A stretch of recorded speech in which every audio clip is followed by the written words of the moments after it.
سرکار کا نام بھی پکاریں، سرکار کی غلامی کا دعویٰ بھی کریں، اور نماز کے لیے نمازی نہ ہو۔ محفلوں کی کمی نہیں ہے، عاشقوں کی بھی کمی نہیں ہے۔ جس کی پشت پہ ہاتھ رکھو وہی عاشق رسول ہے، اور غلامی رسول میں موت بھی قبول ہے کے نعرے لگتے ہیں۔ موت قبول ہے، 5 وقت کی نماز قبول نہیں ہے۔ موت قبول ہے، جو ہو نہ عشق مصطفیٰ تو زندگی فضول ہے، یہ بھی نعرہ لگاتے ہو۔ اور نماز کے لیے نمازی کوئی نہیں ہوتا ہے، ایک امام اور ایک مقتدی ہوتا ہے۔ اتنے بڑے چک میں سے اگر نہیں آنا تھا تو اتنا یہ مٹیریل، یہ اتنا خرچہ، یہ اتنی بڑی بلڈنگ کس لیے بنائی ہے؟ جس نے تجھے ہر ایک موڑ پہ ہر دعا میں تجھے مانگا، خدا سے مانگا، اور جس کے صدقے تیری شکل سلامت ہے، کل اس کے سامنے جب تو جائے گا تو کیا تیری شکل اور میرے کردار کی وجہ سے سرکار یہ کہیں گے میرا غلام آیا ہے، یا کہیں گے یہ میرا غلام ہوتا تو میری مانتا نہ، میرا حکم کی تعمیل نہ کرتا؟ اس نے تو ساری زندگی میری مانی کوئی نہیں، لے جاؤ اسے، میں نہیں جانتا۔ تو بتا پھر کہاں جائے گا تو؟ کہاں جائیں گے ہم خود نماز نہیں پڑھتے، جب ہم نہیں پڑھیں گے ہمارے بچے کیسے پڑھیں گے؟ جب ہم خود نماز نہیں پڑھتے ہیں تو بتاؤ ہم کسی کو کیسے کہیں گے یار نماز پڑھنے کے لیے آیا کرو؟ حالانکہ یہ ہر ایک کے لیے ضروری ہے کہ وہ دین کی تبلیغ کرے، گناہ سے روکے، نیکی کا حکم دے، یہ محبوب کا حکم ہے۔ اور اللہ تعالیٰ نے ہمیں اس لیے اس دنیا میں بھیجا ہے کہ ہم اس کے دین کا پرچار کریں، گناہوں سے روک دیں لوگوں کو۔ ہاتھ سے طاقت رکھتے ہیں تو ہاتھ سے روکے، زبان سے طاقت رکھتے ہیں زبان سے روکے۔ اگر یہ نہیں کر سکتے تو کم از کم دل سے برا جانے۔ ذرا پڑھ کے دیکھیں کیا فرمایا پاک نبی صلی اللہ علیہ وسلم نے؟ فرمایا جو بچہ نماز نہ پڑھے اور بالغ ہو جائے، فرمایا اس کو گھر سے نکال دو، اس کو گھر سے نکال دو، وہ تمہارے گھر کے رہنے، تمہارے گھر میں رہنے کے قابل نہیں ہے۔ سنیے، یہ شریعت مصطفیٰ کا مسئلہ ہے، یہ شریعت مزاج شریعت ہے کہ بچے کو گھر سے نکال دیا جائے۔ اچھا جب بابا خود نہیں پڑھتا تو بچے کو کیا کہے گا؟ بابا جی جو بچے کے لیے یہ حکم ہے آپ نہیں پڑھتے، تو بتا آپ کے لیے کیا حکم ہوگا؟ جب ہم نہیں پڑھیں گے تو بیٹی گھر کے اندر نماز کیسے پڑھے گی؟ جب ہم قرآن کی تلاوت نہیں کرتے تو بیوی کو کیسے کہیں گے قرآن کی تلاوت کیا کر؟ ساڑھے نال وہ پھر بھی چنگی جانے، چلو قرآن پڑھ لے دیا نے، اور جناب والا انہوں نے زبان پہ کم از کم ساڑھے نالوں زیادہ انہوں نے زبان پہ درود و سلام ہوتا ہے۔ لیکن یاد رکھنا، آج کا یہ میرا سبق لکھ کے دل کی تختی پہ لے جائے، اگر سرکار کا کلمہ پڑھا ہے تو صرف کلمہ پڑھ لینے سے ہی بندہ مسلمان اور کامل ایمان نہیں ہو جاتا، جب تک کلمے کے تقاضوں کو بندہ پورا نہیں کر لیتا ہے۔ کل قیامت والے دن آپ سے حساب لیا جائے گا، آپ کی اولاد کے بارے میں مجھ سے پوچھا جائے گا میری رعایا کے بارے میں کہ بتا تو خود تو نماز پڑھتا تھا، بتا تیری بیوی نماز پڑھتی تھی یا نہیں، تیری بیٹیاں نماز پڑھتی تھی یا نہیں پڑھتی تھی۔ اور کل جب ایک آدمی کو کھڑا کیا جائے گا کٹہرے کے اندر اور اللہ کی کچہری میں جب وہ حاضر کیا جائے گا تو بتا، پوچھا جائے گا بتا نماز پڑھی تھی؟ پہلا سوال بھی یہی کیا جائے گا۔ میرے آقا فرماتے ہیں جب تک وہ اس کا جواب نہیں دے گا تب تک اللہ اپنے سامنے سے ہٹنے نہیں دے گا، پہلے اس کا جواب دینا ہوگا۔ اور مجارٹی اور اکثریت ہماری اس پہلے سوال میں فیل ہو جائے گی، اور میرے آقا فرماتے ہیں جو پہلے سوال میں فیل ہو گیا پھر اگلے سوال مزید مشکل، یعنی اس کا شرح میں علماء فرماتے ہیں کہ اللہ اس سے اگلا سوال پوچھے گا ہی نہیں، جہنم میں پھینکے گا۔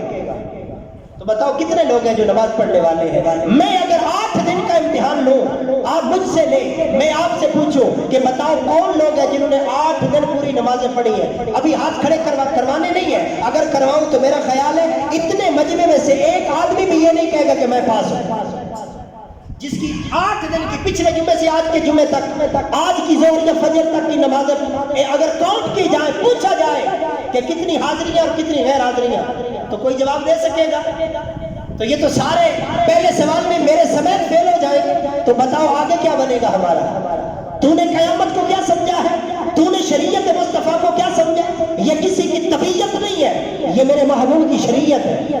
اس پہ عمل کریں گے تو انسان، یعنی جو بندگی کا حق ہے وہ ادا کریں گے تو پھر انسان ہے، پھر بندہ ہے، ورنہ کچھ بھی نہیں، ورنہ تو یہ جانوروں سے بدتر ہے۔ قرآن میں اللہ تعالیٰ فرماتا ہے اولئک کالانعام بل ہم اضل، فرمایا وہ جانوروں جیسے ہیں بلکہ جانوروں سے بھی بدتر ہے۔ کون لوگ جو میرے محبوب کی نہیں مانتے؟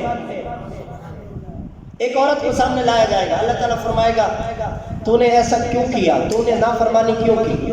پکڑو اس کو جہنم میں پھینکو. کہے گی مولا رک جاؤ, مہربانی میری بھی کچھ عرض ہے وہ سن لو. اللہ فرمائے گا آج عدل کا دن ہے, کہو کیا کہنا چاہتی ہو. کہنے لگے کہ مولا میرے ابے کو بلایا جائے. میرے ابے نے کدے میں نماز آکھے ہی کوئی نہیں سی, ہر گل تے مینوں ڈانٹ دیندا سی, کدے نماز چھڈ دیاں تے مینوں نے پوچھیا ہی نہیں. اگر میرا بابا پوچھدا تے میں نماز نہ پڑھنے والی بن جاندی. اللہ فرمائے گا ابے نوں بھی لے آؤ. پھر عرض کرے گی مولا ابھی نہیں, میرے بھائی کو بھی لے آیا جائے. میں اس کی غیرت تھی, میں اس کے ہر ایک کام کے لیے اپنی جان تن من دھن قربان کر دیتی تھی, لیکن ہر اپنا کام بنوا لیتا تھا, کپڑے بھی استری کروا لیتا تھا, بیگ بھی تیار کروا لیتا تھا, ٹائم پہ کھانا بھی پکوا لیتا تھا. لیکن کبھی اس نے مجھے نماز کے لیے کہا ہی نہیں, شریعت کی پابندی کے لیے کہا ہی نہیں. تو میں اگر یہ کہتا تو میں مان نہ لیتی, یہی تو میرا سرمایہ تھا. اللہ فرمائے گا اس کے بھائی کو بھی پکڑو, وہ عدل کا دن ہے. اللہ فرمائے گا اس کے بھائی کو بھی پکڑو. اس کا بھائی بھی, ایک عورت کی وجہ سے باپ بھی پکڑا گیا, بھائی بھی پکڑا گیا.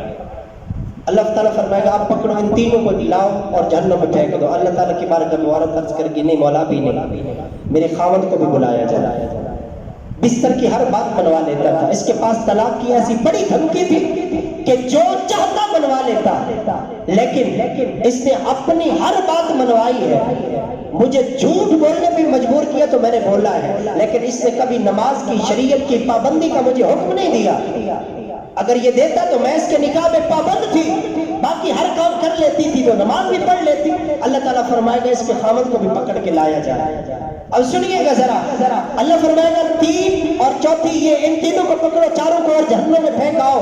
عرض کرے گی مولا نہیں ابھی بھی رک جاؤ, میرا مالک میرا بیٹا اس کو بھی بلایا جائے. پھر بیٹے کو بلایا جائے گا. بیٹا جب سامنے آئے گا تو عرض کرے گی میرا مالک یہ میرا سرمایہ تھا, اس کی خاطر تو میں نے ساری زندگی گزار دی, اس کی خاطر تو میں نے لوگوں کے گھر کے برتن مانجے ہیں, لوگوں کے گھر کے برتن دھوئے, لوگوں کے گھر میں پوچھی لگائی. یا اللہ اگر یہ مجھے کہتا تھا اس کی خاطر تو میں نے زیور بھی بیچ ڈالا تھا, اس کی خاطر تو میں نے اپنے ماں باپ کو بھی چھوڑ دیا تھا. اگر یہ کہتا تو میں اس کے اوپر قربان نہ ہو جاتی. لیکن اس نے ساری باتیں منوائی ہے. فیس بھرنے کے لیے اس نے میرا زیور کا سوال بھی کیا ہے.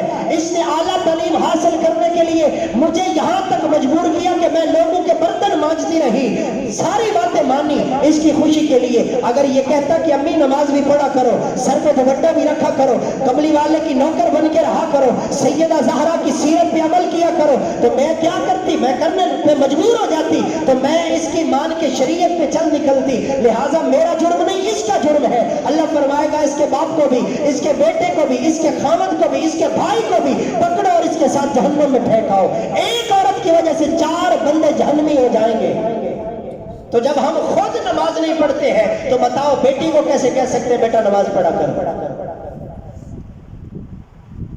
میرا خیال ہے تھک گئے اور ناراض ہو گئے. نہیں, اس میں ناراضگی والی کوئی بات نہیں, ناراض ہونا بھی نہیں. حق کی بات کرنے کی بھی عادت ڈالو اور حق کی بات سننے کی بھی عادت ڈالو. نماز پڑھا کریں, نماز پڑھا کریں, نماز پڑھا کریں. نماز کی معافی نہیں ہے, نماز کی معافی نہیں ہے. اللہ تعالیٰ فرماتا ہے محمد الرسول اللہ, وہ شان والا رسول عطا فرمایا ہے جو رسولوں سے بھی سب سے اعلیٰ ہے. اتنے اعلیٰ نبی کے امتی ہو کے پھر بھی جہنم میں چلے, اس سے بڑی بد نصیبی اور کیا ہو سکتی. اللہ ہم سب کو حضور کی کامل اتباع نصیب فرمائے. آمین.